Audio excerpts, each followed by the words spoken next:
मैं सर्वेश रस्तोगी, इस रामलीला सभा का कार्यवाहक अध्यक्ष। मैं आपके माध्यम से सभी से ये अपील करना चाहता हूँ कि हमारी ये 162वीं रामलीला विश्व धरोहर है, जो कि उत्तर प्रदेश सरकार से हमें इसमें संस्कृति मंत्रालय से 1 लाख रुपए का अनुदान भी मिलता था। तो मैं सभी क्षेत्रवासियों से, सभी शहरवासियों से, आसपास के लोगों से बस इतनी अपील करना चाहता हूँ कि हम लोगों से जुड़ें, सारे सनातनी लोग हमसे जुड़ें, सारे धार्मिक संगठन हमसे जुड़ें और इसको भव्य और दिव्य बनाने के लिए अपना सहयोग दें, अपना साथ दें और जिस तरीके से भी हो सके हम लोगों के साथ जुड़ें। और ये 12 तारीख से हमारी रामलीला शुरू होगी। रामलीला का समय क्या है? रामलीला का समय 7 बजे का हमने रखा है, 7 से 11 बजे तक रामलीला रहेगी और 12 तारीख से हमारी ये शुरू होगी और 29 तारीख को ख़त्म होगी। तो एक हमने कुछ नया इसके लिए सोचा है कि हम लोगों पे आर्थिक व्यवस्था अगर बची रही तो हम किसी एक गरीब कन्या का विवाह भी इसमें कराएंगे। ठीक है सर, एक बात जानना चाहेंगे, पहले सरकार के द्वारा भी प्रोत्साहन दिया जाता था जो भी सहयोग के रूप में, तो वो रुक गया, क्या इस बार कमेटी ने प्रयास किया है? अब इस बार तो प्रयास नहीं करा क्योंकि हम लोग अभी 3-4 दिन ही हम लोगों को बने हुए हैं। अगली बार हम इसको प्रयास करेंगे और इसमें हम सफल भी होंगे आप लोगों की मदद लेके। भगवान राम की जो राम बारात यहाँ से निकलेगी 17 तारीख को जी। रामलीला कब से शुरू हो रही है? 12 तारीख से और इसका समापन है 29 तारीख को। ठीक है, रामलीला होगी, इसकी शोभा यात्रा कहाँ से? ये जाएगी नरसिंह मंदिर से शुरू होगी, ये मलुकपुर चौराहा, बिहारीपुर ढाल, कुतुब खाना, कोतवाली, रोडवेज, कालीबाड़ी, श्यामगंज, सौ गोपीनाथ, मटकी चौकी, शिवाजी मार्ग, कुतुब खाना, बड़ा बाजार, किला चौकी, सिटी स्टेशन होती हुई सिटी सब्जी मंडी से वाल्मीकि आश्रम से होती हुई चमन मठिया और मलुकपुर चौराहा के बाद नरसिंह मंदिर पे समाप्त होगी। सुरक्षा क्या इंतजाम रहेगा? अब हमारे तो जो कार्यकर्ता है वो सब होंगे ही होंगे, बाकी प्रशासन जो सहयोग करे। कुछ नया विशेष रहेगा? जी बिल्कुल, वैसे तो अब आप बताएंगे क्योंकि आप पीछे भी देखते हुए चले आए। मंदिर का एक मॉडल यहाँ पे रखा जाएगा जी, और हम लोग एक विशेष मेरा कहने का मतलब अट्रैक्शन होगा, वो आकर्षण होगा, विशेष आकर्षण होगा कि राम मंदिर का जो मॉडल है उसको हम लोग किसी न किसी रूप में यहाँ पर प्रदर्शित करेंगे और शुरुआत वहीं से होगी। ये जानकारी मिली थी कि लंका दहन का कार्यक्रम बीच में रोक दिया गया था, अब इस साल भी होगा? नहीं, इस साल होगा। हम लोग प्रशासन से बात भी कर रहे हैं, उनकी अनुमति के साथ में जो भी होगा, जो सेफ्टी मेजर्स हैं वो ज़रूर लिए जाएंगे। और इस बार ये रखा गया है कि हम लोग मलुकपुर चौराहे पर लंका दहन का कार्यक्रम रखेंगे। और जहाँ से जो राम बारात निकलती है आखिर तक आदमी इंतजार करता है रंग डालने के लिए। ऐसा नहीं कि खाली देखना है, आखिर तक भीगते हुए आते हैं। ऐसा नहीं है कि राम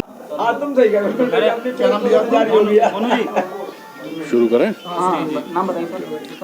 मैं किशोर कटरू, संरक्षक श्री रामलीला सभा रजिस्टर्ड मोहनपुरी बरेली। ये रामलीला कब से कब तक चलेगी और कितने वर्ष पुरानी? देखिए, 162 वर्ष का इतिहास हम लोगों के सामने है और मेरा मानना ये है कि इससे पहले भी ये रामलीला किसी स्तर पर होती रही होगी और इसने आज इतना बड़ा विशाल रूप जो ले लिया है, तो हमारे पास ऑन रिकॉर्ड 162 साल का इतिहास इस रामलीला का है। और ये कहा जाता है कि, और ये प्रचलित है बरेली शहर में, कि जब यहाँ से रामलीला का बिगुल बजता है या झंडारोहण हो यहाँ पर होता है और बरेली में होली की शुरुआत कही जाती है। और ये मान्यताएं हैं कि श्री राम जब अयोध्या लौटे हैं मर्यादा पुरुषोत्तम भगवान राम की शक्ल में वनवास के बाद, उनके आगमन पे हम लोग बहुत सारे उत्सव करते हैं। राजगद्दियाँ हैं, फेरे हैं, डिफरेंट टाइप के हम लोग इतने सब मशगूल हो जाते हैं, इतनी खुशी हर्षोल्लास में खो जाते हैं। और उसके जीवन पर्यंत यहाँ राजगद्दी का आखिरी दिन ऐसा होता है कि जिस समय हम लोग राजगद्दी निकालते हैं पूरा शहर उसमें शामिल होता है।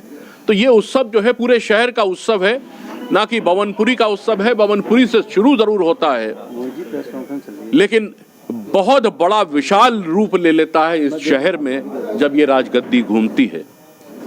और जितने भी जिम्मेदार लोग यहाँ पर हैं वो पूरा महीना इसी उत्सव में लगे रहते हैं, किसी भी तरह से किसी भी प्रकार को इसको सफल करने के लिए। और इस रामलीला का महत्व इसलिए और भी ज़्यादा मैं समझता हूँ कि हम लोगों के लिए सौभाग्यशाली हैं हम लोग कि एक विशाल, आप जानते हैं कि अयोध्या में राम मंदिर का निर्माण हो रहा है। इस रामलीला की विशेषता इसीलिए और बढ़ जाती है। तो इस बार हम लोगों ने ये फैसला किया है, हमारे अध्यक्ष जी ने ये फैसला किया है, संरक्षक मंडल ने ये फैसला किया है कि हम इसको बहुत विशाल और भव्य रखेंगे। ये इस हिंदू कौम के लिए एक गर्व का विषय है और मैं समझता हूं कि इससे बड़ा सौभाग्य नहीं हो सकता इस समय कि हम सब अपने तन मन धन के साथ में इसमें जुट जाएंगे और इसको बहुत विशाल और बेहतर रूप देंगे। इस बात की मुझे उम्मीद है। और कभी कभी ऐसा होता भी है